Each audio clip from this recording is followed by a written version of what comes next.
Well, I'm delighted to say John Green is here for the first time since May. What's it like to be back? Oh, it's great. I mean, I have such great memories of that day. That day was one of the best days of my life, to be honest with you. I mean, when your children are being born, that they're going to be born. I didn't know that day that we would win, and so for me, coming from coming from the Indianapolis 500, incredibly jet lagged, showing up at Wembley, seeing this huge crowd of people, being with my father, and with Rosianna, and with so many people I care about. That day was just magical. I mean, that's a day that I'll always think about for the rest of my life. It's just incredible, just incredible. What's the welcome been like so far? A warm one? Yeah, it's been lovely. I mean, every time I'm here, I feel really welcomed, and it's great to see friends at the club and to meet with supporters who like my work, and it's just awesome. Rosianna makes fun of me a lot of times because usually when I'm out in public, I wear my hat real low and I look down at the ground and I try to not be recognized. And here, like, I'm always really excited to talk to people because there's a passion that we share. You know, there's something that I really care about that they really care about too. And you've even brought your wife along today as well? Yeah, so the last time Sarah, my wife, was at a Wimbledon game was the Liverpool game, the third round FA Cup tie, which was a great night out. But I think it'll be wonderful for her to see some proper football today. Great. If you had to describe AFC Wimbledon in one word, what would it be? The word I would pick would be community. I think what makes Wimbledon special is that it is owned by us, by its community, that it's grounded here in South London and always will be, and soon we'll be at Plough Lane again.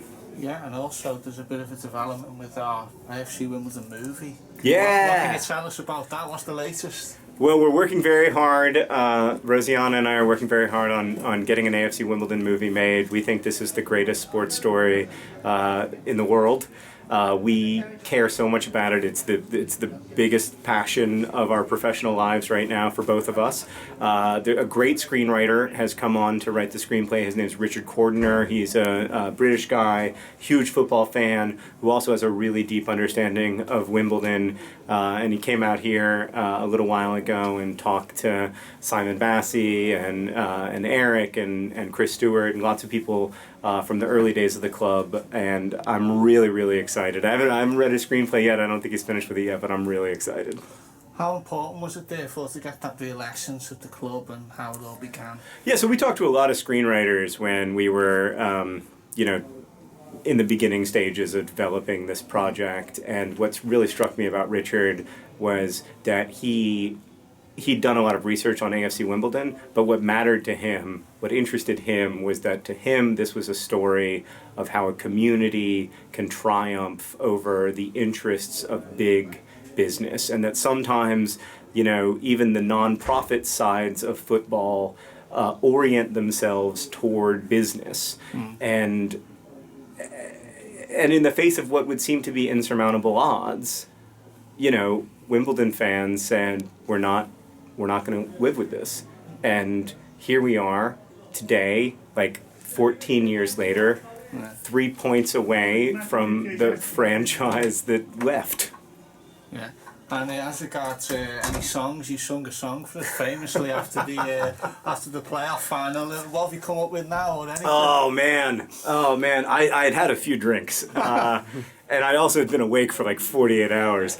My favorite Wimbledon song, I mean, it makes me cry, is Show Me the Way to Plough Lane. And before I sing a little, I'll sing a little bit, I'm a terrible singer, but the reason it makes me so emotional is because I really feel like the story of Wimbledon has been showing the world the way to Plough Lane, how you get back home when it's taken away from you.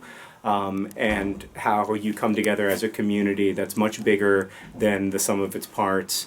And I mean, if you told me 20 years ago that this club would be playing at Plough Lane again, hopefully 2 seasons from now, I mean, honestly, I probably wouldn't have believed you. But I think it's going to happen. So that's the song I always sing to my son when I'm trying, and my daughter when I'm talking to them about their Don's Junior Trust membership.